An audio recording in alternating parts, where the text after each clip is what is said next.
Drama serial मन मस्त मिलन की आने वाली एपिसोड में आप देखेंगे कि रिया जो कि बिल्कुल भी शादी नहीं करना चाहती, लेकिन अस्मा ने ठान लिया कि वो हर हाल में रिया की शादी करवा कर ही दम लेगी। इसलिए जब बुआ अस्मा को किसी अच्छे खानदान का रिश्ता बताती है तो वो फौरन ही मान जाती है और उनसे कहती है कि वो उन लोगों को लेकर घर आए। जब रिश्ता देखने वाले घर आते हैं तो अस्मा रिया से कहती है कि वो तैयार हो जाए, कुछ अच्छे खानदानी लोग उसे देखने आए हैं। यहाँ पर रिया को बहुत ज्यादा गुस्सा आता है और वो अपने भाई सिकंदर से कहती है, भाई आपने मुझसे कहा था कि अब मेरे रिश्ते की कोई भी बात नहीं होगी, मैं पढ़ना चाहती हूँ और आपका ख्वाब पूरा करना चाहती हूँ। यहाँ सिकंदर रिया को यकीन दहानी करवाता है कि अगर वो पास होगी तो उसकी शादी नहीं होगी। यहाँ पर अस्मा भी उससे कहती है कि अगर वो पास होगी तो ये शादी तो नहीं होगी, लेकिन मुझे पूरी उम्मीद है कि तुम बिल्कुल भी पास नहीं होगी, इसलिए ये शादी हो जाएगी। यहाँ पर सिकंदर रिया से कहता है कि वो अपनी बहन की बात माने और तैयार होकर रिश्ते वालों के सामने जाए। अब रिया बहुत ज्यादा परेशान हो चुकी है, उसे अपने पास होने के आसार तो बिल्कुल भी नजर नहीं आ रहे, इसलिए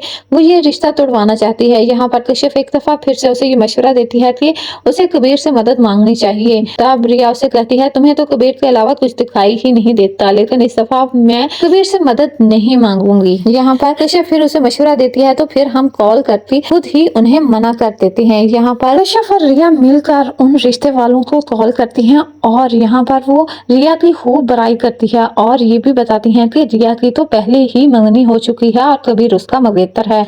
यहाँ ये बात सुनकर रिश्ते वाले तो बहुत ज्यादा परेशान हो जाते हैं और इस रिश्ते से इनकार कर देते हैं और साथ ही अस्मा और सिकंदर को कॉल करते हैं और साथ में रिश्ता तोड़ने की वजह भी बताते हैं कि आप हमें इतना बड़ा धोखा कैसे दे सकती हैं, रिया की तो पहले ही मंगनी हो चुकी है, कबीर उसका मंगेतर है। ये बात सुनकर तो अस्मा और सिकंदर आग बगोला हो जाते हैं और फौरन ही कबीर के घर पहुंच जाते हैं। उन्हें ये लगता है कि ये रिश्ता किसी और ने नहीं बल्कि कबीर ने तोड़वाया है, क्योंकि कबीर ही नहीं चाहता कि रिया की शादी हो।